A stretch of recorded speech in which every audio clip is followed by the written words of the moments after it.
Magandang araw kaibigan! Tuloy po kayo sa Felicidad's Channel. Sa mga kwento ng buhay at pag-ibig na hinalukay sa natatagong baul ni Felicidad. Pero bago po tayo magpatuloy, huwag niyo pong kalilimutan na i-like ang video, i-subscribe ang channel, at i-click ang notification bell para lagi kayong updated sa mga parating pa na upload.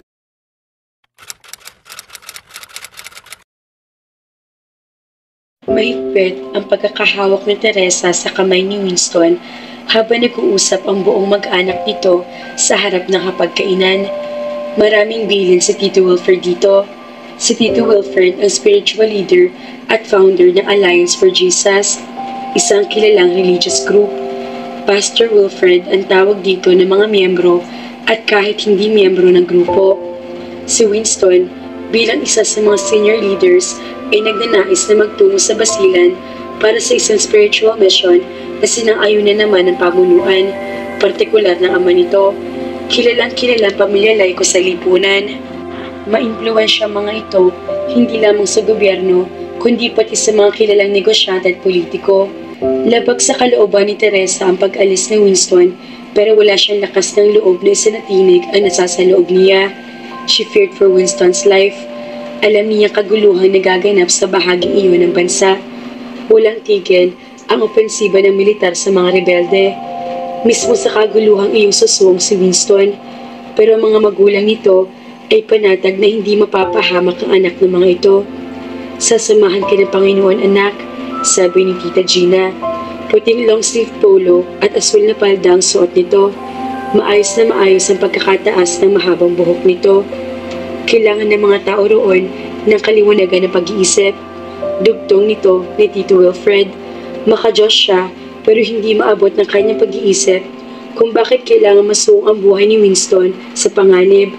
Gusto niyang tumutol pero sino siya para gawin yun samantalang si Winston mismo ang may gusto niyon. Nang pisilin niya ang kamay nito ay dinala nito iyon sa mga labi nito at hinagka ng likod niyon. Pero hindi nito inalis ang pagkakatingin sa ama nito nagpapaliwanag pa rin. Ang gusto sana niya mangyari ng mga sandaling iyon ay mag-usap sila ng masinsinan.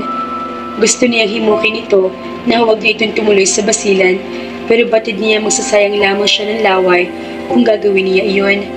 Nang ligawan siya ni Winston ay hindi niya sigurado kung pagmamahal ang nag-udyok sa kanya para sagutin ito o seguridad na maaari nitong maibigay sa kanya. Mabait sa kanyang ama't ina nito at ang mga ito mismo ay nag-udyok sa kanya na sagutin na si Winston. Mahigit 3 taon na rin ang kanilang relasyon. Alagang-alaga nila ang kanilang pagsasama. She realized how fortunate she was to have Winston in her life. He respected and valued her so much. Hindi ito naghahangad ng makamundong bagay. Dahil palagi naman nasa spiritual mission ito, hindi na siya pinatiran ng mga magulang nito sa ibang bahay na magkaroon sila ng relasyon. Malaki ang tiwala ng mga ito sa kanila, partikular na kay Winston. Noong nakaraang taon ay tinakda ng kanilang kasal pero hindi natuloy iyon dahil kinailangan magpunta ni Winston sa Amerika para sa isang pag-aaral. Na magbalik ito 2 buwan na nakararaan ay tinakda ulit ang kasal nila pero kailangan na naman itong umalis. Hindi niya alam kung ano naghahari sa kanyang kalooban. Gusto niyang tanungin si Winston kung mahalaga pa ba siya dito pero hindi niya magawa. Hindi niya makontra ang kagustuhan nito at ng magulang nito. Winston was being groomed to replace his father as leader of the group and she was being trained to be the next Pastora Gina. Bukas na aklat na iyon sa mga miyembro ng grupo. 14 na taon na siya nakatira sa pamilyang iyon. Mula nang masunog ang bahay nila at magkasamang nasunog ang mga magulang at nakababatang kapatid niya, ay doon na siya tumira sa mga laiko. Nasa eskwelahan siya na masunog ang bahay nila. Dahil sa eskinita sila nakatira, natrap ang mga ito at hindi agad nakalabas na eskinita na nilamon ng apoy. She had nothing left but the old school uniform she was wearing at that time. Ang pamilya nila ay miyembro na ng Alliance for Jesus noon pa, kaya hindi na dalawang isip ang mga laiko na kupkupin siya. Hindi na pinadaanan ng mga ito sa tamang proseso ang pag-ampon sa kanya. Hindi naman daw kailangan na mabago ang apelyido niya. Ang importante ay hindi siya ituturing na iba ng mga ito. 3 anak ni Tito Wilfred at Tita Gina. Ang panganay ay si Winona. Sa kasalukuyan ay may pamilya na ito at sa Ilocos ito nakatira. Ito ang head ng Northern Sector ng Alliance for Jesus. Ang pangalawa ay si Wendell. Si Wendell ang miyembro ng pamilya na madalang pa sa patak ng ulan kung makita niya. He went away at the time she moved into the house after the tragic incident involving her family. Narinig na lamang niya ang mga kwento kung gaano katigas ang ulo nito at kung gaano ito pinoproblema ng pamilya nito. Sa loob ng 14 na taon niyang pagtira sa bahay na iyon, ay tuwing may okasyon lamang niya nakikita si Wendell. But honestly, she found him nice. Hindi nga niya alam kung bakit sinasabi ng pamilya nito na salbahe ito. Marahil ay dahil kakaibang gawin ito sa ibang miyembro ng pamilya. Marahil ay dahil hindi ito miyembro ng grupo at hindi sumusunod sa kagustuhan ng magulang nito kaya sinasabi ng mga itong masama ito. Marahil ay dahil naninigarilyo at umiinom ito kaya ganoon ang tingin ng mga ito rito. Pero ibang tingin niya kay Wendell, sa palagay niya ay misunderstood lamang ito. Tuwing makakausap niya ito, ay nararamdaman niya may malinis na puso ito. Basta alam niya, may katangian ito na hindi niya alam kung ano. Darating si Wendell para sa hapunan mamaya, wika ni Tita Gina, and he might as well stay until Winston leaves for Basalan. Inibitahan mo siya? Tanong ni Tito Wilfred. Ako nagpatawag kay Kuya Papa, wika ni Winston. Pati sina Ate Nona at ang buong pamilya niya ay darating din. Gusto ko magsama-sama tayong lahat bago ako umalis. Alam ko na hindi birong mapanganib ang susuungin ko, kaya nais ko magkasama-sama tayo bago ako umalis. Nagkatinginan sina Tito Wilfred at Tita Gina. The Lord will be with you, son. Kapag kuwan ay sabi ni Tito Wilfred. Tumayo si Tita Gina at hinaplos ang buhok ni Wilfred. Pumikit ito sa kanyang salita. No harm will happen to you, my dear. Taliwas doon ang pakiramdam niya. Gusto niyang sumigaw at sabihin sa mga ito na tigilan ng kalokohang iyon. Ayaw niya na naririnig niya mula sa bibig ni Winston. Parang walang lasa ang mga pagkain. Hindi siya nakakain ng maayos. Nang naguhugas naman na siya ng plato, ay panay ang buntong hininga niya. May 3 silang kasambahay, pero sa kanya nakatawag ang paghuhugas ng plato. Kahit ayaw siyang pagtrabahuhin ng mga layko, ayaw naman niya nakatunga nga lamang siya sa malaking bahay na iyon. Siya na rin ang nagpresenta magluto ng hapunan mamaya. Sila Winston at mga magulang nito ay nagtuloy sa study para ipagpatuloy ang pag-uusap ng mga ito. She seemed so tired to listen to the talks. Mas gugustuhin pa niya mag-iabala sa ibang bagay kaysa marinig ang tila walang katapusang bilin na mag-asawa kay Winston. Ayaw niya mag-isip ng masama na maari mangyari kay Winston, pero hindi niya mapigilan ang kanyang sarili. Pinupunasan na niya ng malinis na tela mga plato nang narinig niya bumukas ang pinto ng kusina. Nang lumingon siya, ay bahagyang kumislot ang kanyang puso. Nakita kasi niya si Wendell. Hanggang na mga sandaling iyon ay hindi pa rin niya maipaliwanag kung bakit tuwing makikita niya ito ay kinakabahan siya. Malaki ang pagkakahawag din na Winston at Wendell. Nakuha ng mga itong taas at kagandahang lalaki ni Tito Wilfred. Pareho maganda ang pangangatawan ng mga ito. Pareho ring matangos ang ilong at maganda ang mga mata ng mga ito. But the similarity between the two stopped there. Hindi niya alam kung anong distinct characteristics mayroon si Wendell na kakaiba. There was just something in him that wasn't in Winston. She was short of experiences, but she could tell, hindi nga lang niya masabi kung anong bagay na iyon. Hi, bati nito sa kanya. Hello kuya, ganting bati niya. Malutong na halakhak ang pinakawala nito. Sa buong pamilya, ay ito lamang ang nakakatawa ng malakas sa bahay na iyon. Kuya, diba, sinabi ko sa'yo na huwag mo na akong tatawagin kuya. Feeling ko kasi tumatanda ko. Si Winston nga'y ayaw ko rin sanang tawagin akong kuya. 2 taon lang naman ang age gap namin. Noon pa man, ay ayaw na nito magpatawag sa kanya ng kuya. Kung tatawagin daw niya itong kuya, dapat pati si Winston ay kuya ang itatawag niya. Bakit? Ikinasal na ba kayo ni Winston? Kaya tinawagan mo naman akong kuya? As far as I know, hindi pa rin natutuloy ang kasal ninyo. Lumapit ito sa kanya. Binuksan nito ang dish cabinet at kumuha roon ng baso. Sa ginawa nito, ay nasanggi ng braso nito ang baso niya. Pinigilan niyang mapasinghap. Hanggang na mga sandaling iyon, ay hindi pa rin niya maintindihan kung bakit ganoon ang nararamdaman niya tuwing napapalapit ito sa kanya. His nearness always alarmed her. Hindi naman niya inilalagay sa kanyang isip ang mga negatibong bagay na naririnig niya tungkol dito, kaya bakit siya naaalarma? Humakbang ito patungo sa refrigerator at nagsaling ng tubig sa baso. Kailan matutuloy ang kasal ninyo? Tanong nito. Inulit niya ang pagpupunas ng mesa para lamang may magawa siya. Ayaw niyang tignan ito. Hindi ko po alam. Umupo ito sa silya. Hindi mo pa alam? Bakit? Aalis ulit si Winston. I know, kaya nga ako naririto. Pinilit niya ako umuwi. May importante raw siyang misyon. Inubos nito ang tubig sa baso bago nisalita ulit. Teresa, bakit ka pumapayag sa ganitong setup? Anong setup? Sunod-sunuran ka, kina papa at mama at pati kay Winston. Kuya, tumawa ito ulit. Kuya na naman. Wendell, hindi naman ako sunod-sunuran sa kanila. Then stop Winston from going to Basilan. Honestly, gusto ko siyang pigilan. Pero alam mong hindi ko kaya. Masyadong focus si Winston sa tungkulin niya. Siya ang ginugroom ni Tito Wilfred na pumalit dito. Malaki ang pag-asa nila na magagawa ni Winston ang misyon na magkaroon ng paniniwala sa Diyos ang mga suntok sa buwan ang iniisip nila. Napakarami na nagtangkat na bigo. Kung iyon mga walang kamalay-malay, inadudukot ng mga bandito at papatay, iyon pa kayang gaya ni Winston na basta na lamang susugo doon? Kahit kilala si Papa ng lahat ng tao, sasantuhin ba ng mga walang pusong rebelde ang pangalan niya? Anong magagawa ng mga politiko? Wala. Do you realize na ang mga sundalo nga na may mga dalang tangke at matataas sa kalibreng barel ay napapatay? Ang gaya pa kaya ni Winston na walang armas kundi dasal at Biblia? Precisely. He has the two strongest weapons, prayer and the Bible. Dala rin niya ang panalangin ko. That's insane. Kahit sinasabi ninyong hindi ako marunong magdasal, marunong akong kumilala sa Diyos. Nasisiguro kong hindi tinuturo ng Diyos na magpakamatay ang isang tao.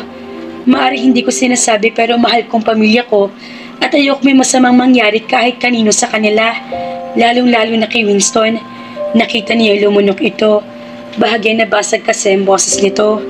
I can only do so much. Aniya, tinalikuran niya ito. May namuo na kasi mga luha sa mga mata niya. Do you love Winston? Tanong nito. Hindi siya sumagot. Look at me for Christ's sake. Halos pasigaw ng utas nito.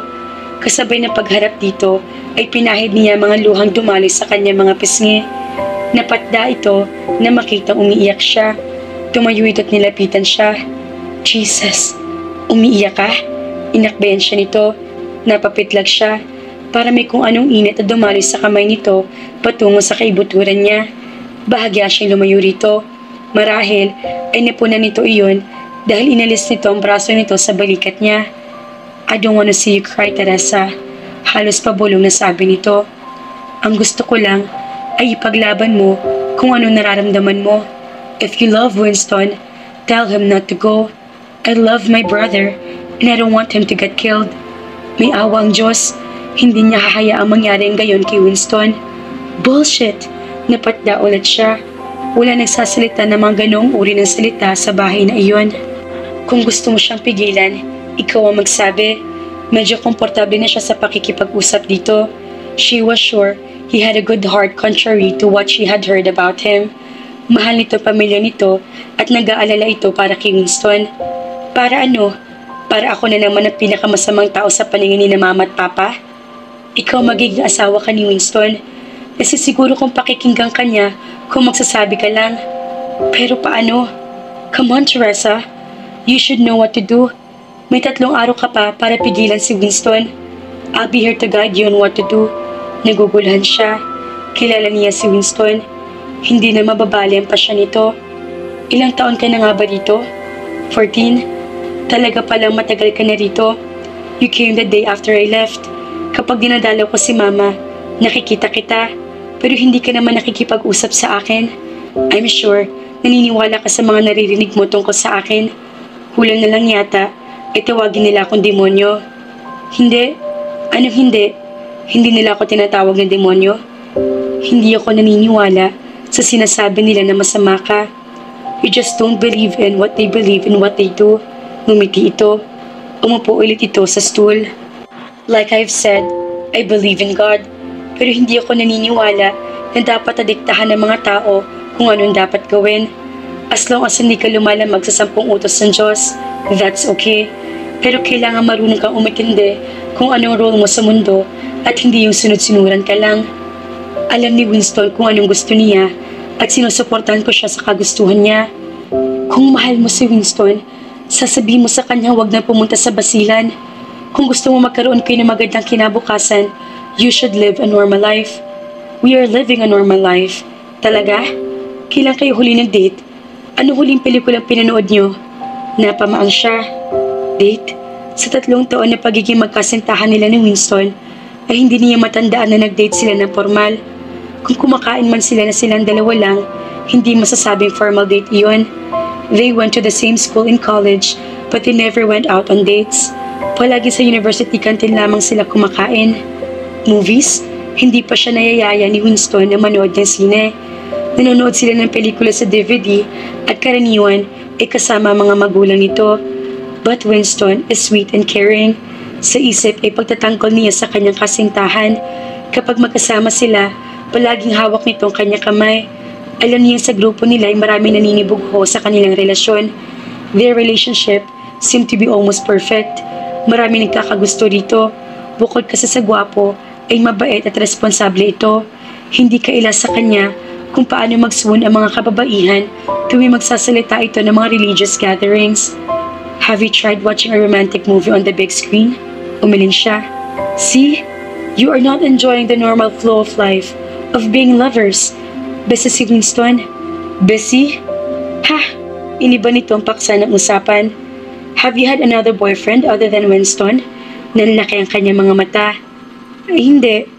Wala. Winston is my first love and he will be my last. Tumawa ito ng pagak. Oo nga pala.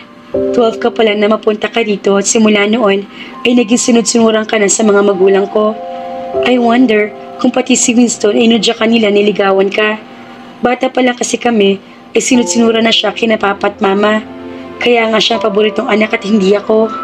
Palaging ako ang masama. Nag-init ang kanyang mga pisngi, pati ang sulok ng mga mata niya. Mahal ako ni Winston at mahal ko rin siya. Talaga lang mabait siya. Itinaas ito ang 2 kamay. Tanda ng pagsuko. Alright, kung mahal ka ni Winston, natitiyak kong pagbibigyan ka niya kung pipigilan mo siyang umalis. Panghawakan mong sinasabi mong pagmamahal na iyon. Tumayo ito at tumalikod at tuloy-tuloy na lumabas ng kusina. Niiwan siya naguguluhan. May punto dito, hindi rin niya maunawaan kung anong klaseng relasyon mayroon sila ni Winston. Alam niya kakaibang relasyon niya sa relasyon ng ibang tao. Theirs was bound by love, respect, and it was God-centered. Iyon ang kaibahan. Hindi na niya dapat ikumpara sa ibang kanilang relasyon. Ang importante ay nagmamahalan sila ni Winston. 4 na putahe ang nakahain sa hapagkainan ng mga laiko. Pagkatapos pangunahan ng ama ng tahanan ang pagdarasal, ay nagsimula ng kainan. Tahimik ang lahat. Pati ang 2 anak ni Winona at ang asawa nitong si Nanding ay tahimik din. Ang tahimik naman, pakli ni Wendell. Lahat ay nag-angat ng tingin maliban sa ama ng tahanan. There's a proper time and place to talk about things. Kumakain pa tayo, sabi nito. But this isn't normal. Nakakabingi. Pati ang mga pamangkin ko ay para nahihiya magsalita dahil sa sobrang katahimikan. Katwiran ni Wendell. Ano ang normal?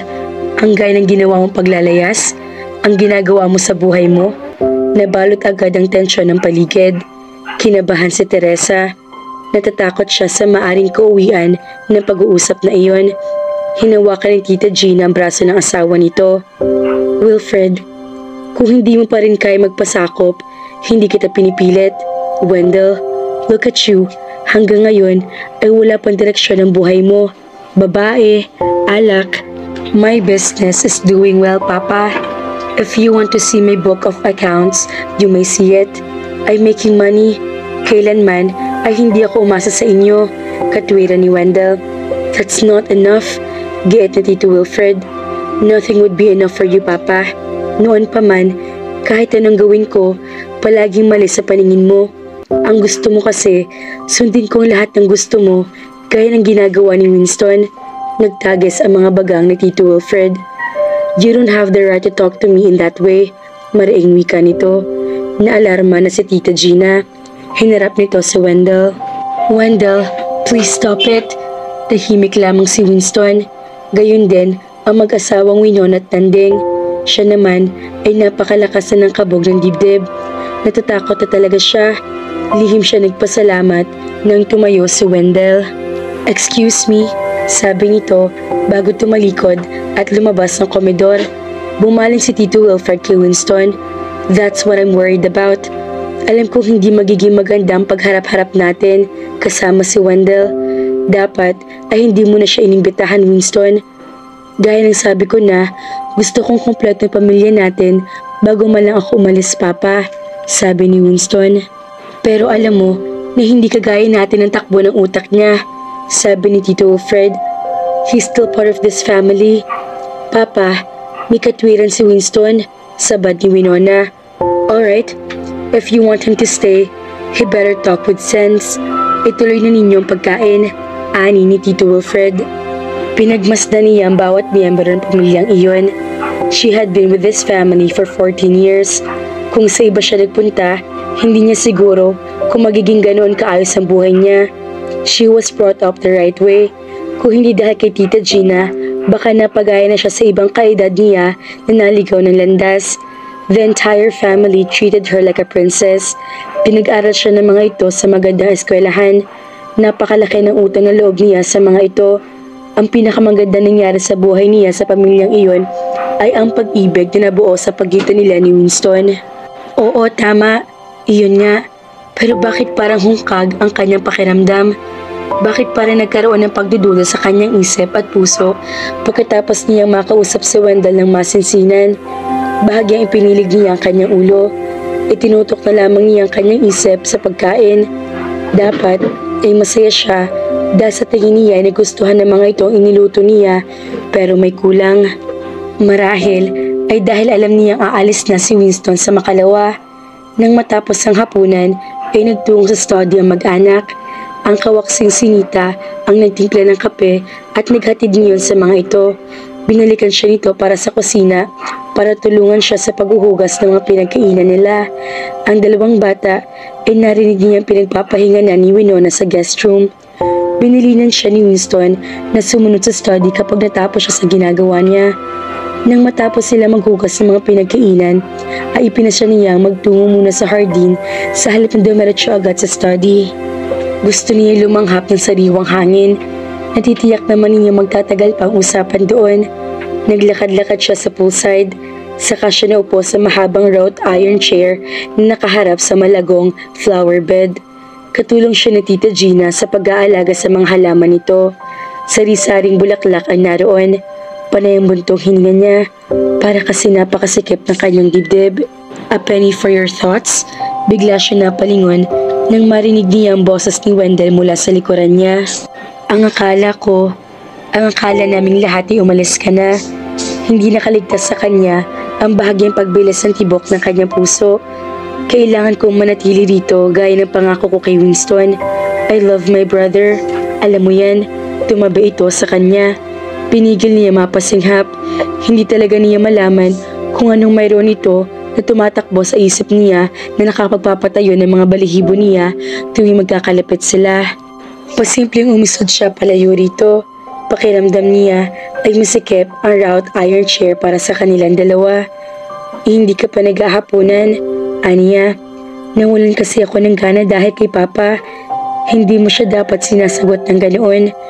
Dahil magkakasala ako sa Diyos, nangatwiran lang ito. Hindi masamang magsabi ng nararamdaman.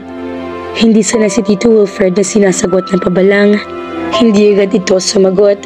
May dinukot muna ito sa bulsa ng jacket nito. Isang kaha na sigarilyo ang inilabas nito. Kumuha ito ng isang stick at sinindihan iyon bago isinuksok ulit sa kaha ng lighter na ginamit at saka ibinalik sa bulsa ng jacket nito. Humitit ito ng sigarilyo. Kapag kuwan ay ibinugang usok. Masama sa kalusugan ng paninigarilyo, sabi niya. I know. Alam mo pala, bakit mo pa ginagawa? Do you want me to quit? Yes, of course. Bakit? Concerned ako sa health mo. Ngumiti ito. Itinapon ito sa harap niyang sigarilyo at saka tinapakan. I've quit smoking. Sa pakiwari niya ay may masuyong kamay na humaplos sa kanyang puso kahit alam niya hindi seryoso ito. Pinagbigyan lamang siya nito. You quit smoking. Later, babalikan mo na naman. Nakangiti pa rin ito. Alam mo bang nagsimula ako manigarilyo when I was 13? Siguradong sunog na mga baga mo ngayon. Hindi naman siguro. Tigilan mo ng paninigarilyo. Alam mong walang idudulot na maganda iyan sa kalusugan mo. He looked at her intently. I like it when you talk to me that way. Kapag sinasabihan ako ni Mama na huminto sa paninigarilyo, hindi ko maramdaman na ginagawa niya iyon dahil concerned siya sa kalusugan ko. Noon ay palagi niyang sinasabing huwag ako manigarilyo, lalo na at nakikita ng mga kaibigan niya at ng mga kasama niya sa grupo. Naramdaman niya ang pait na dinadala nito sa dibdib. Mahal ka ni Tita Gina. Mas mahal niya nila si Papa, si Winston. I was always the bad son. Wendell, pasensya na. Ikaw na pagbunmuntunan ko. I have never talked to anyone like this. Okay lang. Naintindihan niya ito. Ramdam din niya ang pagkakaiba ng pagtingin ng magulang ng mga ito sa dalawang anak na lalaki. Palibhasa ay hindi marunong sumaway si Winston sa anumang gustuhin ng magulang. Kahit ang kursong kinuha nito sa kolehiyo ay ayon sa kagustuhan ni Tito Wilfred, kaya mas pinaboran ito ng mga magulang nito. Si Winston, binabawalan mo ba? Tanong ni Wendell. Wala naman dapat ipagbawal sa kanya. Sa bagay, he's perfect, walang bisyo, mabait, nasa kanya ng lahat. Maswerte ka kay Winston at maswerte rin siya sa'yo. How I wish I had a girlfriend na maaaring magbawal sa akin na magyosi. Kinalibutan siya sa sinabi nito. Girlfriend? Bakit? Wala ka bang girlfriend? Sa ngayon ay wala. Nagsawa na rin ako siguro. Gusto ko muna ng break. Sinundan nito ng malakas na tawang sinabi. Yung mga past mo, lalo lumakas ang tawa nito. Ang sama talaga ng dating ko, no? Mga past? Plural talaga? Tumawa rin siya. Totoo naman na, ilang beses ka nagsama ng babae rito at iba-iba pa. Alright, mga past. Anong tanong mo tungkol sa kanila? Wala ba nagbawas sa iyo ng manigarilyo? Halimbawa, no one I remember. Karamihan sa kanila ay naninigarilyo rin. Ditigilan mo na totally ang paninigarilyo, tapos humanap ka na ng right girl para sa'yo. May katulad ka pa ba? Ha? Kagaya mong maganda, mabait, at mapagahal, pero gusto ko, may dagdag na qualification. Hindi siya kumibo. Tumungo siya, mabuti na lamang at madilim sa lugar na iyon, kaya hindi ito nakita ang pamumula ng kanyang mga pisngi.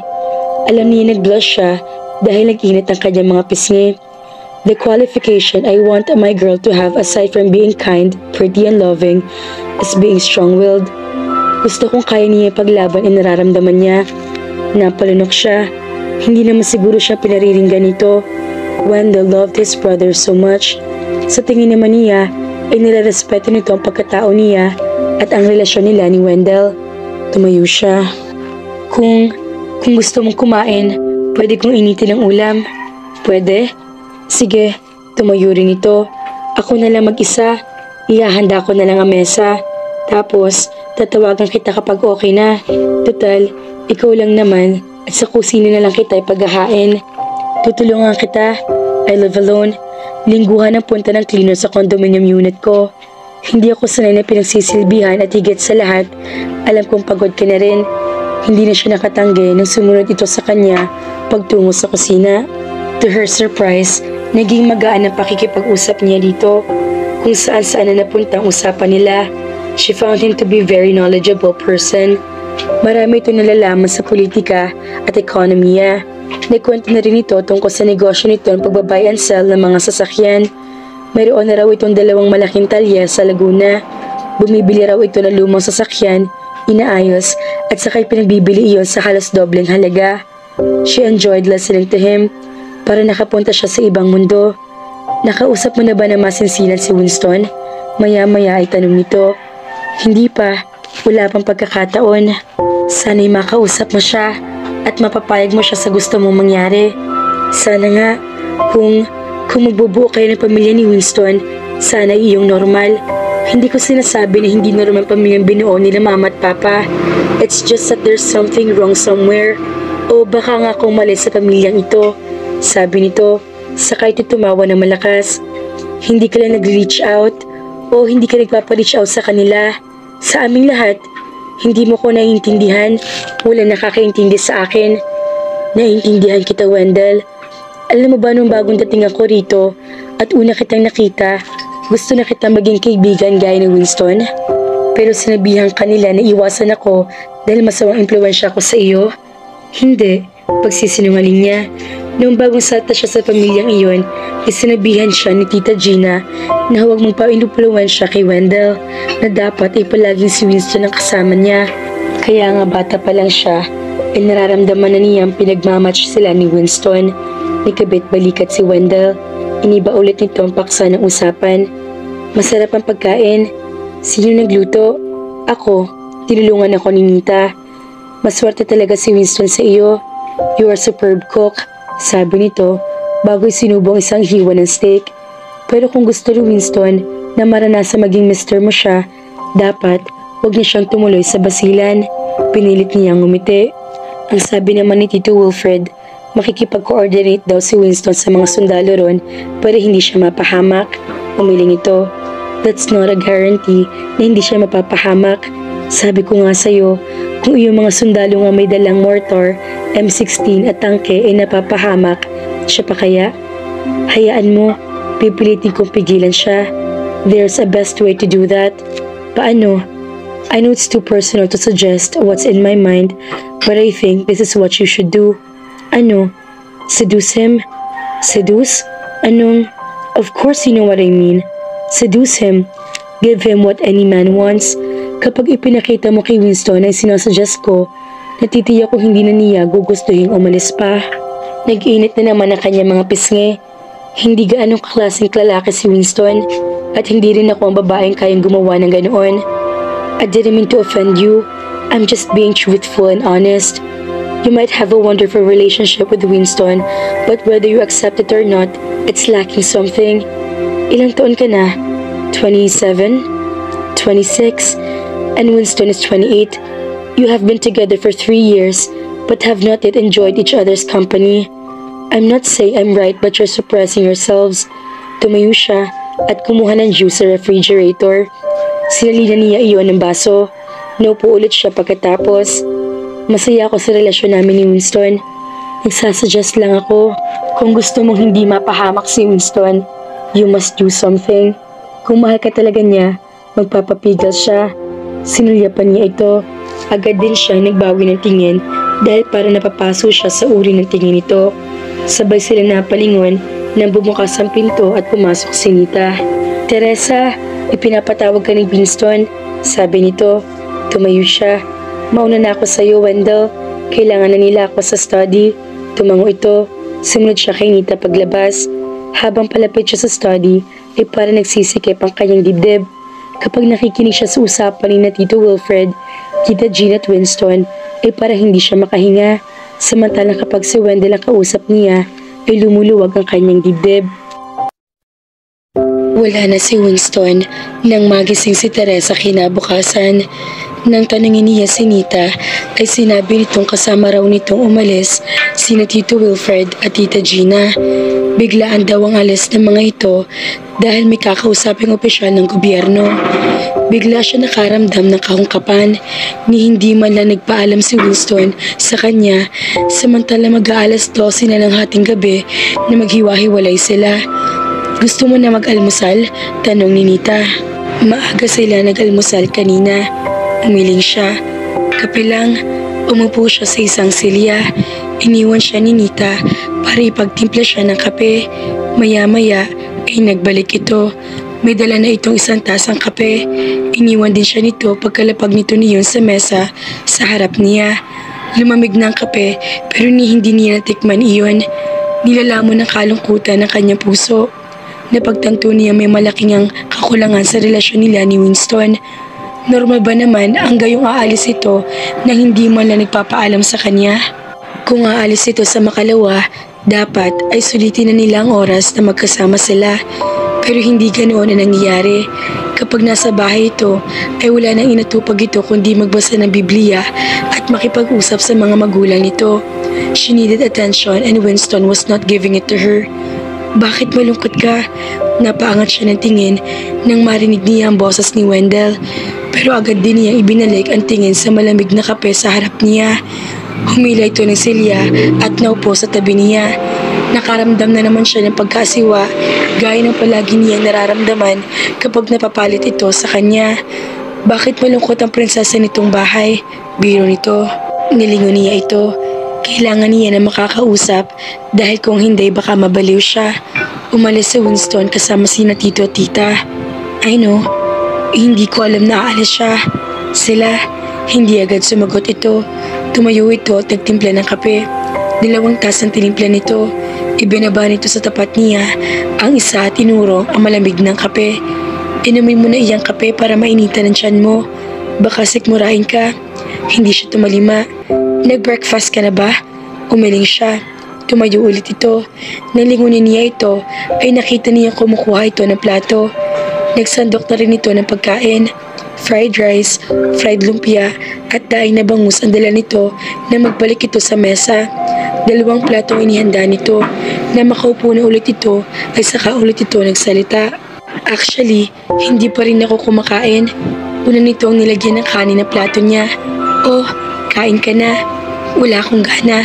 Nilagyan nito ang ulam ng plato niya. Ang dinig ko sa usapan ni na Papa at Winston kanina. Baka maghapon silang wala. Kung maghapon bang wala si Winston, maghapon kang hindi kakain. Napatingin ulit siya rito. Nakikita niya ang concern sa mga mata nito. Nag-init ang mga sulok ng mga mata niya. Hanggang sa hindi na niya napigilan ang pamumuo ng mga luha roon. Maya-maya pa ay pumatak ang mga iyon. Teresa, don't cry, sabi nito. Inilapit nito ang silya sa kanya at tinakbayan siya. You should not cry. Kung alam mong mahal ka ni Winston, dapat maintindihan mo kapatid ko. Napahikbi siya. Hindi ko nga alam kung nasan ako sa puso niya. I have never felt I'm his girlfriend. Parang tau-tauhan lang ako sa kanya. Napahagulhol siya. Isinubsob niya ang kanya mukha sa kanya mga kamay. Narinig niya ang pagbuntong hininga nito.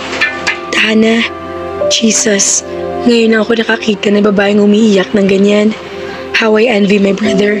Mahal na mahal mo siguro siya. Nagangat siya ng tingin. Gusto niya magsalita pero hindi niya nagawa. Tinitigan lamang niya ito. Tutal, maghapon silang wala. Labas din tayo. Libre kita ng lunch. Mamasyal na rin tayo. Suwestyon ito. Napamaang siya. Pinahid niya mga luha sa kanya mga mata. Huwag na Wendell, sabi niya sa basag na tinig. I'll be fine. Hihintayin ko na lang si Winston. Hinawakan nito ang kanyang kamay. Come on, I know you need company. Agad na nakaramdam siya ng kakaibang sensasyon sa simpleng hawak na iyon, kaya mabilis na binawi niya ang kanyang kamay. Baka dumating din agad si Winston. Gusto ko nandito ako pagdating niya. You don't like me, do you? Hindi sa ganoon. Ayaw mong sumama sa akin dahil baka may makakita sa atin at mag-isip na masama, ganun ba? I'm a bad influence. Masamang tao ako. Wendell, hindi. Kung hindi, bakit ayaw mong sumama sa akin? Kung magkakatuluyan kayo ni Winston, para mo na rin akong kapatid. Maniniwala kung hindi ka naniniwala sa mga sinasabi nila sa akin. Kung sasama ka sa akin na lumabas ngayon, I just want you to enjoy the outside world. We'll just have lunch anyway. Okay, pagpayag na niya. Hindi niya alam kung anong dahilan na kaiba niya. Excitement ba yun? O takot sa iisipin ng ibang tao? Alright, mag-almusal na tayo. Tapos, aalis tayo ng mamayang 10:00. Saan ba tayo pumunta? Sa mall? Kahit saan? Tumango ulit siya. Hindi ba kayo namamasyal ni Winston sa mall? Tanong nito. Nagpupunta rin, pero dati pa yun. Mula na naging busy siya sa mga activities ng grupo, ay hindi na kami nakakalabas. Sumubo na siya ng pagkain. Nawala ng sama ng loob niya kay Winston. Ngumiti ito. Sumubo rin ito ng sinangag. Bakit? Anong bakit? Nakangiti ka kasi. Natutuwa lang ako makita maaliwalas na mukha mo. Pasensya ka na sa akin, Wendell, ha? Para akong bata. Dapat maging handa na ako sa ganito kasi kapag mag-asawa na kami ni Winston, mas matindi pa rito ang mangyayari. I understand. Tinulungan ko siya nito sa paghuhugas ng mga pinagkainan nila. Namalayan na lamang niya na tumatawa na siya sa mga nakakatuwang kwento nito habang naghuhugas siya ng plato. Mas maganda ka kapag tumatawa ka. Ilang taon ka na ba? Tumawa ulit siya. Ano ka ba? Ilang beses mo na akong tinanong sa edad ko. I'm 26, remember? I know, mukha kang 30 plus kapag hindi ka nakangiti. Pero kapag nakangiti ka, mukha kang 22. At kapag nakatawa ka at lumalabas ang 2 dimples mo, mukha kang 18. Nag-init ang kanyang mga pisngi. Sobrang pambobola na yan. Kahit alam niyang binobola lamang siya nito, ay nasisiyahan ang kanyang puso. Kahit minsan ay hindi siya sinasabihan ni Winston ng ganoon. Winston had always been serious. Ni hindi siya nito biniro kahit minsan. Hindi ako nambobola.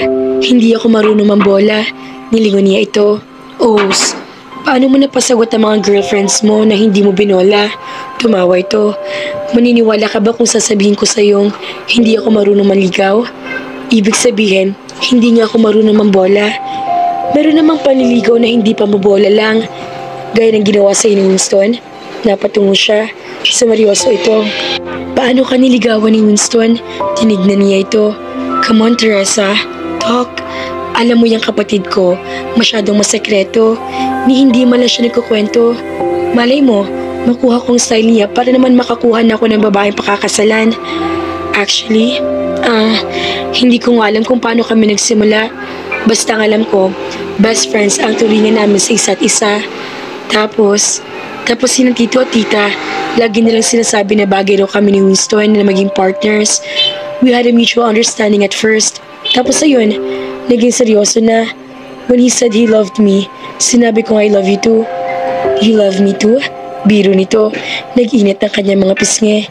I mean, I love him too. Sumaryoso ito. I thought you have an extraordinary love story. I guess it can be considered as an extraordinary love story. Tumangutango ito. Siguro nga, baka mga bata pa lamang kayo ni Winston ay may feelings na kayo para sa isa't isa.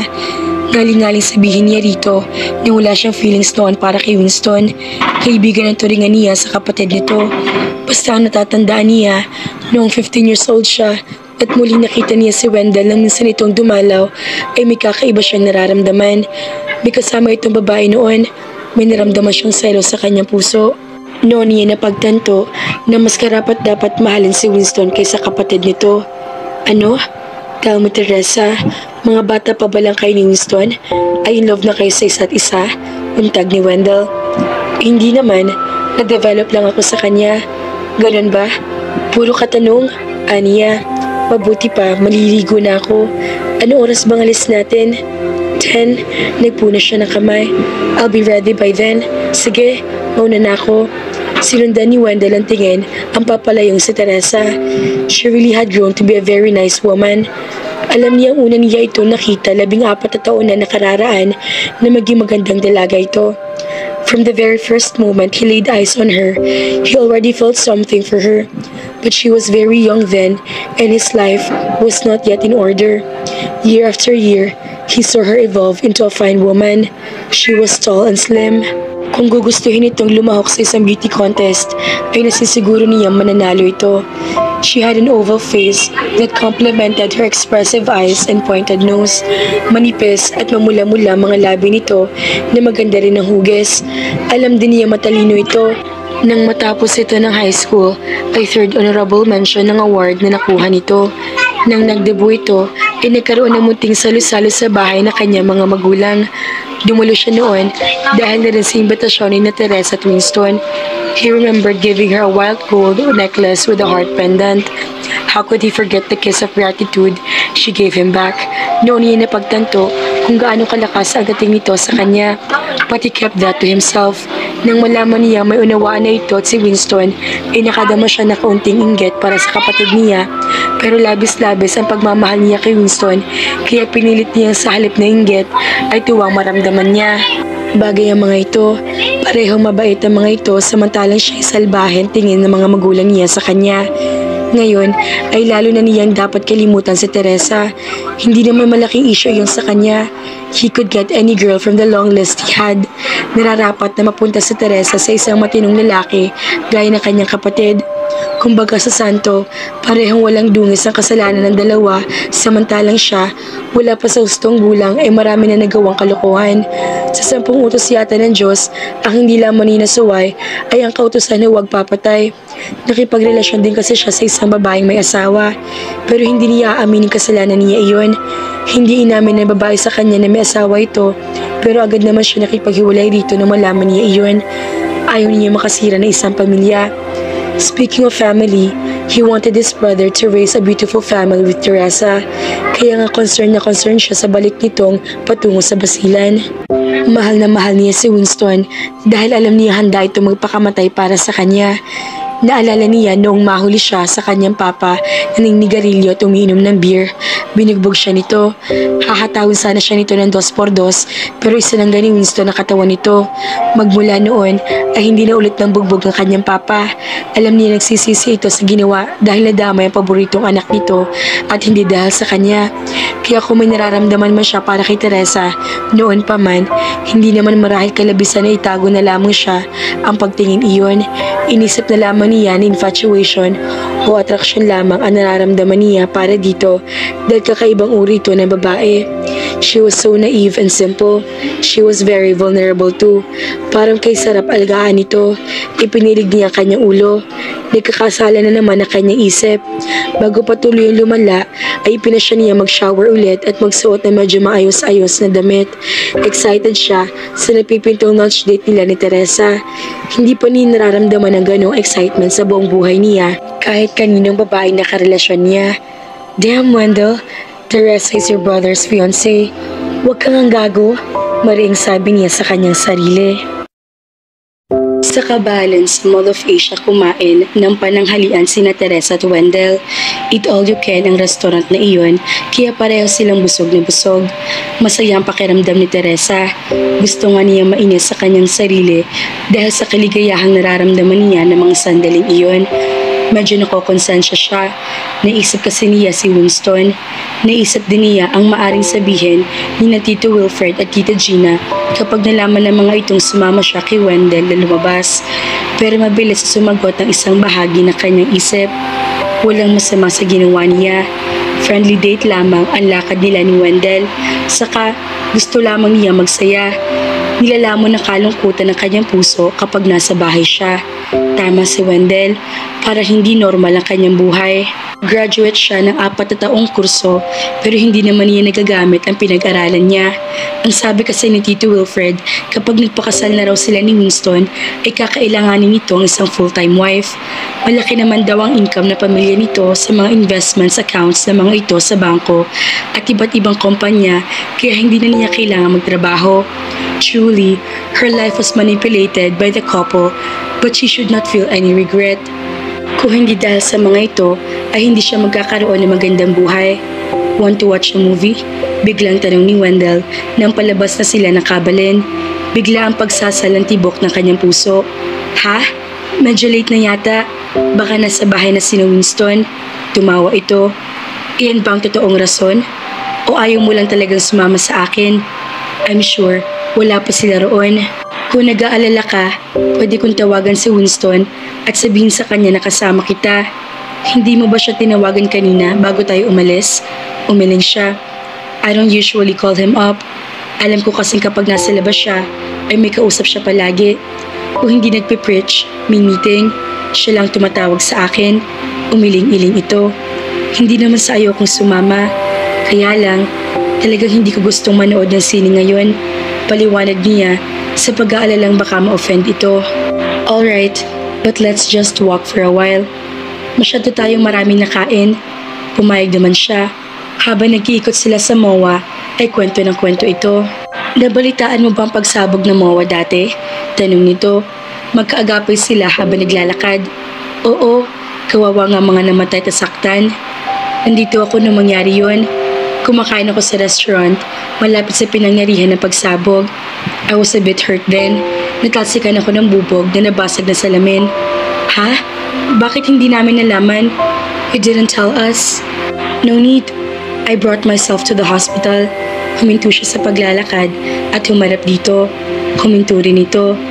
Bakit nga pala hindi mo man lang sinabi sa amin? Kami ang pamilya mo. Bahagyang tumawa ito. I know what my parents would say. Baka sabihin nila na nangyari sa akin iyon dahil hindi ako nagdadasal. Nasa halip na nagwo-worship ako, nagpapakasarap ako sa buhay. Wendell, humakbang ito. Just kidding. Ayoko mag-alala sila. Anyway, it wasn't that serious. Nung gusto akong kuhanan ng komento ng media dahil nakita nila nagdurugo ang noo at braso ko, ay tumakbo na ako sa kotse ko. Nagpahinga siya ng malalim. Ibang-iba talaga ito kay Winston. Inikot nila ang buong MOA. Pati ang bagong renovate na isang bahagi ng MOA ay pinuntahan nila. Nang mapadaan sila sa isang book exhibit sa atrium, ay bumili siya ng libro. She chose 3 Sandra Brown novels. Puro hardbound iyon. Sinundan siya ni Wendell sa counter at ito ang nagbayad ng mga libro. Hindi na siya nakatanggi. Ito na rin ang nagbitbit ng mga iyon. Napansin kong puro romance ang binili mong libro. Nagbabasa ka ng mga ito? Tanong nito habang naglalakad sila. Bahagya pa nitong itinaas ang plastic na bag na may lamang mga libro. Oo naman, favorite ko talaga si Sandra Brown. Madala nga kasi ako makapunta sa bookstore, kaya kapag nakakita ko, bumibili na ako ng marami. Akala ko, Biblia lang ang binabasa mo. Natawa siya. Sobra ka naman. You really think we are all abnormal in the house? Tumawa rin ito. At least ngayon, nalaman ko may ginagawa ka rin pala normal. I'm not saying reading the Bible is abnormal. I hope you know na iniisip kong abnormal na pangyayari sa bahay ay ang napakadal na sitwasyon na hindi ko matagalan kung doon ako titira. Nilitian na lamang niya ang komento nito. Wala siyang planong i-rebut ang sinabi nito dahil opinion nito iyon. Nang mapadaan sila sa activity area, ay huminto ito sa tapat ng isang pearl shake stand. Anong gusto ng flavor mo? Tanong nito, sabay kindat sa kanya. Ngumiti siya bago tumingin sa listahan na nakadikit sa harap ng stand. Matagal-tagal na panahon rin hindi siya nakakainom niyon. Paborito pa naman niya iyon. I want buko pandan. Paborito ko iyon. Talaga? Iyon din ang paborito kong flavor. At saka melon. Pati melon. Nagkatawanan sila. Nagkasabay kasi sila sa pagsasalita. Pati ang tendera ay tila nasiyahan sa kanila. Anong size ang kaya mo ubusin at ilan? Tanong ni Wendell. Medium lang at isa lang. Sagot niya. Extra pearls? Yes please. Maya-maya pa ay naglalakad na ulit sila. Pareho sila may hawak na baso ng pearl shake sa kamay. Nagmuni-muni siya. She had never experienced doing that thing with Winston. Ang maglakad-lakad sa mall habang umiinom ng pearl shake. She was fond of reading romantic novels, kaya naman kahit paano, naghahanap siya ng mga romantic moments sa relasyon nila ni Winston. Simple lang naman ang gusto niya, ang maiparamdam ni Winston na mahal siya nito sa mga simpleng gestures. Ang mga simpleng gestures lang na ginagawa ni Winston sa kanya ay ang pag-akbay, pagpisa sa kanya kamay, at magaang paghalik sa mga labi niya. Those were very normal things lovers did. Bakit ibang nararamdaman niya sa ipinapakita ni Wendell sa kanya ng mga sandaling iyon? He had his own way of caring for a woman. Why did she feel very affected by the gestures he was showing her? Ni hindi naman nakakadaiti ang mga balat nila pero kinikilig siya sa presensya nito. Ipinilig niya ang kanyang ulo. Hindi niya dapat ipinagkukumpara sina Winston at Wendell. Hindi tumanggi si Wendell na magaya na siyang umuwi. Habang nagmamaneho ito, ay panay pa rin na pakikipag-usap nito sa kanya. Walang tigil siya kakatawa. Napapatawa siya nito kahit napaka-corny ng joke nito. Alas 7 na ng gabi nang dumating si Winston. Nagpasalamat sa Teresa na nagkaroon sila ni Winston ng pagkakataon na magkasarilan. Nabutan niya ito nag-iisa sa study pagkatapos sila maghapunan. Napagod daw sina Tito Wilfred at Tita Gina kaya nagpahinga ng maaga ayon kay Nita na makausap niya ito kanina. May sinusulat na kung ano sa Winston nang mapasukan niya ito sa study. Nakaupo ito sa swivel chair sa likod ng malapad na desk. Agad nang nginitian siya nito at sinanyasan na lumapit dito. Lumapit naman siya pero sa halip sa guest chair siya umupo ay umikot siya at niyakap si Winston mula sa likuran nito. Kanina pa niya gustong kausapin ito. Hinagka niya ang buhok nito at iniyapos ang kanyang braso sa leeg nito. She was a romantic. And now was the right time to be romantic. Kung gusto niya maiiwas sa kapahamakan si Winston, kailangan na niyang simulan ang sinabi ni Wendell na pagseseduce dito. I miss you, bulong niya rito. Tumikhim ito bago marahas kinalas nito mga kamay niya na kayakap dito. Ramdam na ramdam niya ang pag-iwas nito. Humarap ito sa kanya habang hawak na mahigpit ang kanyang mga kamay. I miss you too. Dinala nito ang mga kamay niya sa bibig nito at masuyong hinagka ng mga iyon. Pasensya ka na, hindi na ako nakapagpaalam sa iyo kanina. Napalunok siya. Nagsorry na ito sa kanya pagdating dito. Sinabi na rin niya kumain sila ni Wendell ng tanghalian sa labas. Nagtuwa naman ito. Mabuti naman daw at nagkakasundo sila. Sinabi pa nito na baka sakaling siya raw ang makakaakit kay Wendell patungo sa Diyos. Sinagot naman niya iyon na naniniwala naman si Wendell sa Diyos.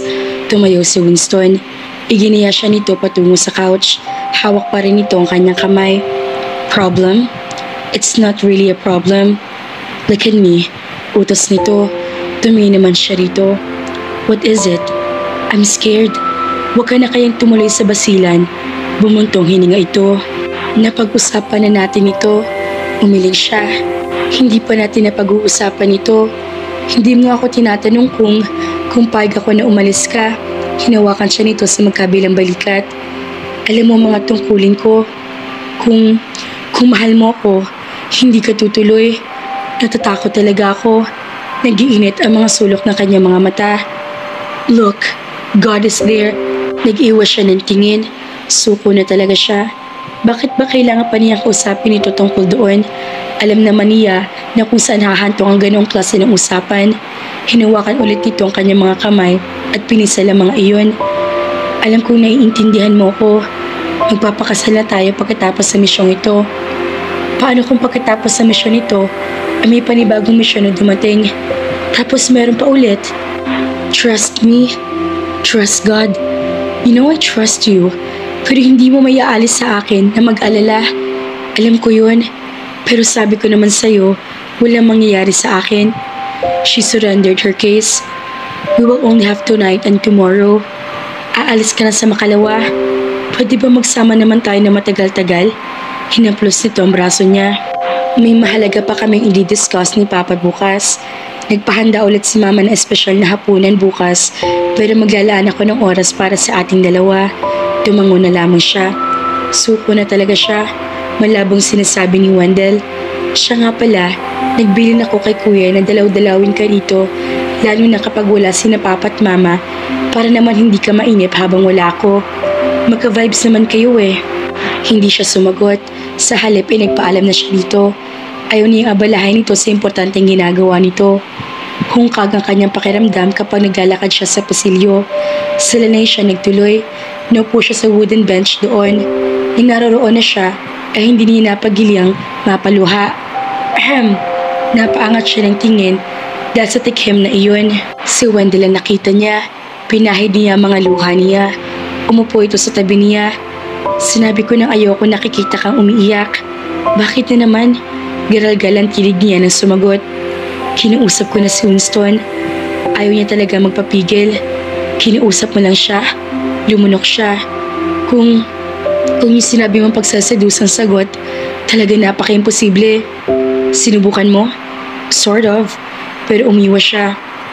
You still have 2 nights. Umiling siya. I give up. Don't give up, please. Kapag natuloy si Winston sa basilan, para siyang may sakit na nakakonfine sa ICU. You know what I mean? He has a 50-50 chance of survival. Susugod siya sa puso ng gyera. Lumunok ulit siya. Hindi na siya nagsalita. Kinausap nga pala ako ni Winston. Ang sabi niya, dalaw-dalawin daw kita habang wala siya. I tried to dissuade him, but he wouldn't let me. Ganun talaga siya. Gaya ng sabi ko, hindi pa huli ang lahat. May magagawa pa tayo hanggang bukas. I doubt it. Do the higher level of seducing. Napatingin siya rito. She found his face serious, but she saw a bit of hesitation in his eyes. Baka napipilitan din ito ipagdiktikan sa kanya ang imposibleng bagay na iyon para sa kaligtasan ni Winston. Come on, Teresa. You're of age. I know you understand what I'm saying. Try to stop Winston at all cost dahil kapag hindi mo nagawa iyon, ako ang kikilos. Anong gagawin mo? Ipapadukot ko siya huwag lamang siya matuloy sa basilan.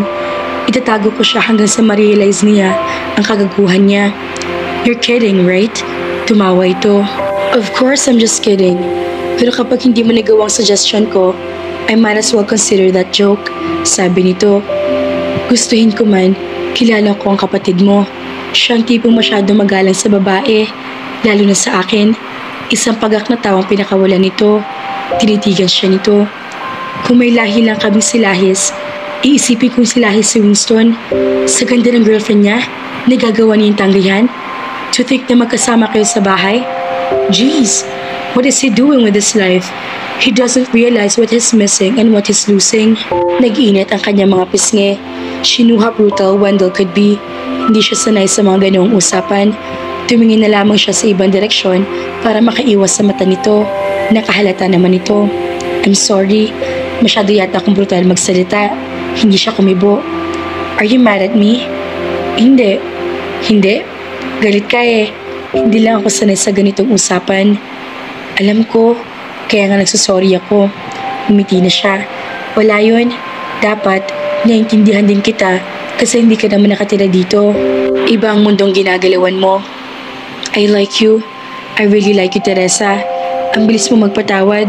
Saan ba ako makakakita ng babaeng katulad mo? Lalo nag-init ang kanyang mga pisngi dahil sa sinabi nito. Napakislot din iyon sa kanyang puso. Pinilit niya maging kasual ang pakikipagkwentuhan dito at kailanman ay hindi niya pwedeng pahalatang naaalarma siya sa presensya nito. Naguguluhan na rin siya sa kanyang sarili. Pagkalipas pa ng ilang minuto ay nagpaalam na siya dito. Lumalalim ng gabi. Isa pa, hindi man walang abnormal na pitig ng kanyang puso. Panay ang buntong hininga ni Wendell. May 15 minuto na siya nag-iisa sa lanay. Samot-saring bagay ang pumapasok sa kanyang isip. Kasama roon ang kanyang mga magulang at kaligtasan ni Winston sa patutunguhan nito. Kahit hindi siya madaling tao, ay nagawa niyang humingi ng tulong sa Diyos para iligtas ito kung talagang hindi ito mapapapigil. Pero higit na nagpapagulo sa kanyang isip ay ang tumitinding damdamin niya para kay Teresa. Habang pinipigil niya iyon, ay tila lalo naman nag-uumalpas iyon. Hindi tamang nararamdaman niya. Baka tuluyan na siya mabulid sa impyerno kapag patuloy siya nag-isip na kung ano-ano tungkol kay Teresa. Pero amanado siya na hihirapan siyang kontrolin ang kanyang damdamin. Dinukot niya ang kahan ng sigarilyo sa bulsa ng pantalon niya. Nagsindi siya ng isang stick pero na maalala niya sinabi ni Teresa sa kanya ay agad din niyang pinatay ang apoy at itinapon ng sigarilyo. Bigla ay niyarayas niya nang nagaang gabi pa pala siya hindi naninigarilyo. Wala na pagsabihan siya ni Teresa at napangiti siya kapag kuwan ay napailing. Tahimik na tahimik ang buong pamilya Laiko habang kumakain ng hapunan. Bukas ng umaga ay tuloy na ang pag-alis ng Winston. Pati si Wendell na karaniwang maingay ay tahimik din. Halos hindi magalaw ni Teresa ang pagkain sa plato niya. Medyo nahihilo siya dahil hindi siya nakatulog na nagdaang gabi. Ang dami kasing gumugulo sa kanyang isip at damdamin. Una, ayaw niyang umalis si Winston. Ayaw niya mapahamak ito. Pangalawa, ayaw niya sa nararamdaman niya para kay Wendell. Ayaw niyang bigyan ng pagkakataon ng kanyang sarili na magkasama sila palagi ni Wendell gaya ng gusto ni Winston para daw hindi siya malungkot. Nang matapos ang hapunan, ay sinabihan siya ni Tita Gina na magpahinga na at hayaan na lamang ang mga katulong na magligpit ng pinagkainan nila. Ang sabi mo nakaranas ka na naman ng insomnia kagabi. Insomniac din ako kaya alam ko kung gaano kahirap magpaantok. Alam ko rin na nag-aalala ka kay Winston kaya lalo kang hindi dalawin ng antok. Kailangan mo na magpahinga at bumalik na naman ang pagiging anemic mo. Opo tita, sabi niya. Kung gusto mo makatulog agad, may gamot ako sa kwarto. You can take a tablet or two. Sa gayon, makakatulog ka na maayos. Sabi pa nito, I'll get some for you. Ako na pong kukuha mama, sabad ni Winston. Ihahatid ko na rin si Teresa sa kwarto niya. Gusto ko na rin magpahinga ng maaga. Pagkatapos sila magpaalam sa mga magulang nito, ay inakbayan na siya ni Winston at iginaya siya palabas ng komedor. Nang nasa hallway na sila patungo sa hagdan, ay nakita niya si Wendell na nakaupo sa sofa sa sala. Nakatingin ito sa kanila ni Winston pero agad din ito iniiwas ang mga mata. Tumaan muna si Winston sa master bedroom. Paglabas nito, ay may dala na itong isang tableta para sa insomnia. Nakainom na naman siya minsan ng tabletang iyon. Niabot ni Winston sa kanya mga tableta. Nang nasa tapat na sila ng kwarto niya, ay hinawakan nito ang kanyang mga kamay. You take care while I'm away, okay? I'll be back. Promise. Nag-inat ang mga sulok na kanyang mga mata. Please don't leave. Alam niyang para siya nagsabi sa pinto ng bingi. Niyakap niya ito. Maya-maya pa, napahikbi na siya. Shh! I'm leaving because I need to and I have to. Gusto ko makapagligtas sa mga kaluluwa. Inalayo siya nito sa katawan nito. Kapag kuwan, ay tinitigan siya nito habang pinapahid ang mga luha niya. Matulog ka na. Samahan mo muna ako. Patulugin mo muna ako. Gusto kong bago ka umalis, ay tulog na ako. Gusto niya maglambing dito. Gusto niya iparamdam dito ang pag-ibig niya dahil ayaw niyang isipin na nababawasan na iyon dahil sa kung ano-anong kalokohang pumapasok sa kanyang isip kapag nakikita at nakakasama niya si Wendell. Ngumiti si Winston. Hinagkan siya nito sa noo bago pinihit ang saradura ng pinto. Alright, bihirang-bihirang pumasok ito sa kwarto niya. Pumapasok lamang ito roon kapag may sakit siya. Nang nakapasok na sila ay naupo si Winston sa gilid ng kama. Siya naman ay kumuha ng tubig sa sariling personal refrigerator at ininom ang tablet na makakatulong para antukin siya agad bago nagtuloy sa banyo para magpalit ng damit pantulog. Habang nasa loob siya ng banyo, ay pumasok sa kanyang isip ang sinabi ni Wendell sa kanya. Bago tuloy ay lumabas, ay nagwiksik siya ng cologne at sinuklay ang mahabang buhok niya. Manipis ang suot niya damit pantulog. If she would try to seduce Winston now, would she succeed? Minadarama man siyang agam-agam, kailangan niyang kalimutan iyon. Kailangan niyang gawin ang sinabi ni Wendell para maiiwas niya si Winston sa kapamahakan. Kapag may nangyari sa kanila, malaki ang tsansa magbagong isip nito. Baka matuloy ng kasal nila. At kapag kasal na sila, hindi nasasagi sa kanyang isip si Wendell. Hindi na siya guguluhin ng samot-saring isipin tungkol dito. Kinakabahang lumabas siya ng banyo. Hindi niya maintindihan ang pakiramdam niya. Handa na ba talaga siya ipagkaloob ang kanyang sarili kay Winston? Pero kailangan, hindi nakaligtas sa paningin niya ang pagkabiglang gumuhit sa mukha ni Winston na makita siya nito. Manipis na puting nightgown ang suot niya. Sanay ito nakikita siya na nakasuot na maluwang at makapal na pajamas. Sinamantala niya ang pagkabigla nito. Nilapitan niya ito at tinabihan sa pagkakaupo sa gilid ng kama. Hinaplos niya ang braso nito. Lakas loob na pinapag niya ang kanyang kamay pataas sa dibdib nito. Hinawakan nito ang kanyang kamay. Teresa, you're leaving tomorrow. We need to be alone. I want to be with you tonight. Hinagka niya ito sa mga labi. Tinanggap nito ang halik na iyon, pero agad ding iniiwas ito ang mukha nito. This isn't right, Teresa. Matulog ka na. Hindi niya alam kung dala ng ininom niyang gamot o dahil desperado talaga siya maipakita rito na mahal niya ito, kaya lumakas ang kanyang loob. Love me, Winston. Please love me. Muling hinagka niya ito.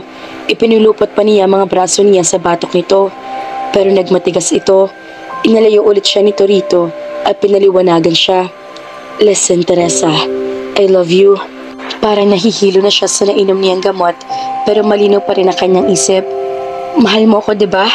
Kung ganun, bakit hindi mo ipadama sa akin ang pagmamahal na sinasabi mo? Love me now. I'm offering myself to you. You're just depressed because I'm living. Pero alam mo kung gaano kita ginagalang at hindi ko maaring gawin iyon na hindi mo na tayo kinakasal. Napalunahan na siya. Pakiramdam niya, itinarakan ng punyal ang kanyang puso. Gusto niyang unawain ito, pero bakit ibang sinisigaw niyon? Nagawa siya nitong tanggihan.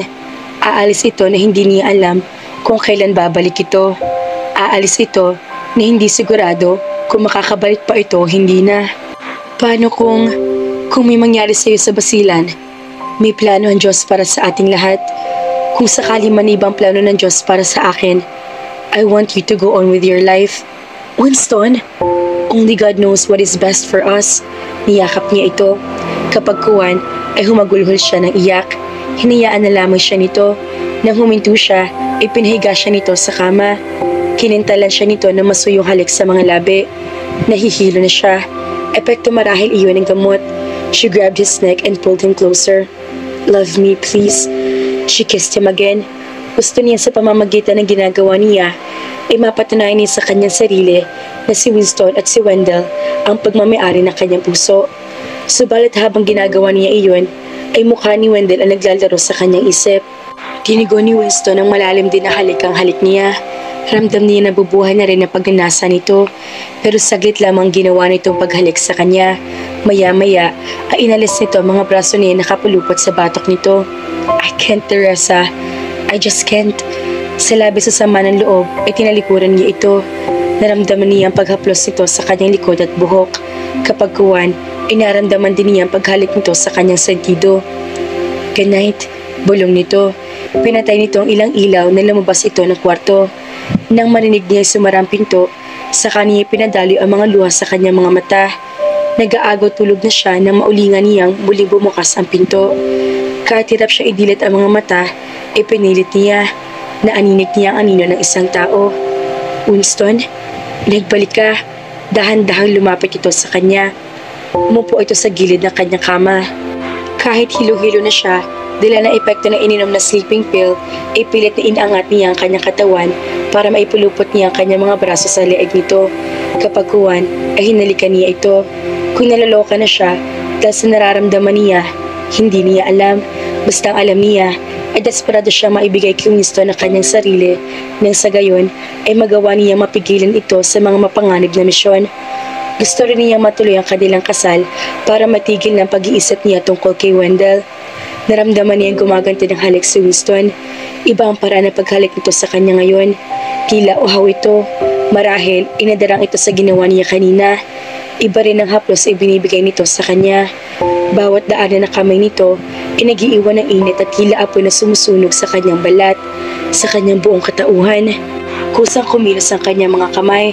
Di naman niya matipunong dibdib nito sa ilalim ng t-shirt nito. T-shirt? Bakit naka-t-shirt na ito? Long sleeve polo ang suot nito kanina.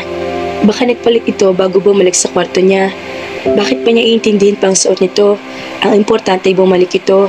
Baka bukas ng umaga, pagkatapos na naganap sa kanila ay magbago ng isip nito at hindi na siya ito iiwan nito. Matutuloy na ang kanilang kasal at kapag nangyari yun, mapuputol na kung ano-anong kahibangan pumapasok sa kanyang isip tuwing nakikita at nakakausap niya ang kuya nito. Halos hindi niya lubos maisip na marunong si Winston na mga ginagawa nito sa kanya na mga sandaling iyon.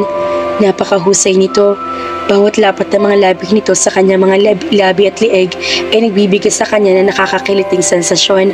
Kasabay ng pagbaba nito ng strap ng kanyang nightgown ay naramdaman niya ang pagsahid ng kanyang kamay nito sa kanyang kaliwang dibdib. Napaungas siya. Para naman siya mababaliw na lumapat ang mga labi nito sa kanyang dibdib. She didn't realize Winston was capable of evoking such feelings in her. Para na siyang ipinaghihele. Inililis ito ang lalay ng kanyang nightgown. She felt his palm move between her thighs. She felt like she was in heaven. She was experiencing heaven. Para siyang idinuduyan. Nasa langit na yata siya. Iyon ang huling natatandaan niya bago siya inagaw ng antok. Nagising si Teresa dahil sa sikat ng araw na lumalagos sa bintana ng kanyang kwarto. Napabaliko siya ng bangon. Medyo mabigat ang kanyang pakiramdam, lalo ng kanyang ulo. Bigla niya naalala ang mga nangyari na nagdaang gabi. Pinakiramdaman niya ang kanyang sarili. Maayos ang pagkasuot niya ng puting nightgown. Wala siya naramdamang kakaiba sa sarili. She was pretty sure her virginity was still intact. Nothing happened last night. Hindi kaya panaginip lang ang lahat? Tumayo siya at nagtungo sa banyo. Pinagmasdan niya ang kanyang refleksyon sa salamin. May mga pulang bakas sa kanyang mukha, leeg at dibdib. Namamagari na kanyang mga labi. There were signs of lovemaking. Yes, pero may palagay siyang hindi umabot sa sukdulan ng lahat. They were nearly there. Marahil ay nakatulog lang siya kaya hindi tinuloy ni Winston ang nasimulan nila. Bigla niya naalala ito. Si Winston. Mabilis hinaplot niya ang roba na kasabit sa steel bar sa likod ng pinto. Kapag kuwan, ay lumabas siya ng kanyang kwarto. Nagmamadaling bumaba siya ng hagdan. Walang tao sa sala. Sa komedor, ay naabutan niya ang pamilyang Laiko na nag-aalmusal. Mukhang patapos na kumain ng mga ito. Si Winston po, tanong niya. Nilalamon na ng kabang kanyang puso. May pakaramdam siyang hindi magugustuhan ang maririnig niya pero kailangan niya malaman. Si Tito Wilfred ang sumagot. Madaling araw pa siya umalis. Sabi nito, nanlumo siya. Tila ula sa sariling humila siya ng silyat na upo roon. Unti-unti nang labong kanya mga mata dahil sa nagbabantang luha hanggang sa tuluyan ng umagos iyon. Isinubsob niya ang kanyang muka sa kanyang mga palad at saka humagulhol ng iyak. She expected to wake up that morning with Winston beside on her bed. She was hoping he had changed his mind about living. Pero bakit pa siya aasa, samantalang alam naman niyang hindi siya nangunguna sa listahan ng mga prioridad nito. Alam niya yung pagsisilbi sa Diyos ang pangunahing prioridad nito. Ang masakit ay hindi man lang siya nito nahintay na magising. Hindi man lang nito nagpaalam sa kanya. Naramdaman niya ang paghaplos si Tita Gina sa kanyang balikat. Teresa, Iha, hindi ka naginising ni Winston dahil alam niya masasaktan ka lang kapag nakita mo siyang umalis. Don't worry, he'll be alright, sabi naman ni Tito Wilfred. You should be proud of him. Iba ang nasa isip niya. Iniisip niya dapat na mga oras na iyon ay magkasama sila ni Winston. Maari nilang iliham sa mga magulang nito ang nangyari na nagdaang gabi. She wanted both of them to savor the special feeling evoked by what they shared last night. Gusto niyang pakiramdam na dulot ng pagkakaroon nila ng sekreto na nagawa nilang isang bagay na hindi nila nagawa sa loob ng maraming taon ng pagiging magkasintahan nila. Nag-angat siya ng tingin at siyempong si Wendell ang nakita niya. Nag-iwas ito ng tingin. Marahil ay ayaw nito makita na hihirapan siya dahil iyon din mismo nararamdaman nito. Sa bahay ni iyon ay silang dalawa lamang ang tumututol na umalis sa Winston. She felt so devastated. Masamang-samang kanyang loob. Pinilit niyang tumayo. Gusto niya mapag-isa. Humakbang siya palabas ng komedor. Nagbalik siya sa kanyang kwarto at doon ay hinayaan niyang bumuhos ang kanyang mga luha. Mukhang may mali mga ka-Felicidad. Pakiramdam ko ay hindi si Winston ang nakasama ni Teresa sa mainit na tagpo na nagdaang gabi. Sino ang lalaking iyon? Si Winston nga ba? Kaya naman, abangan!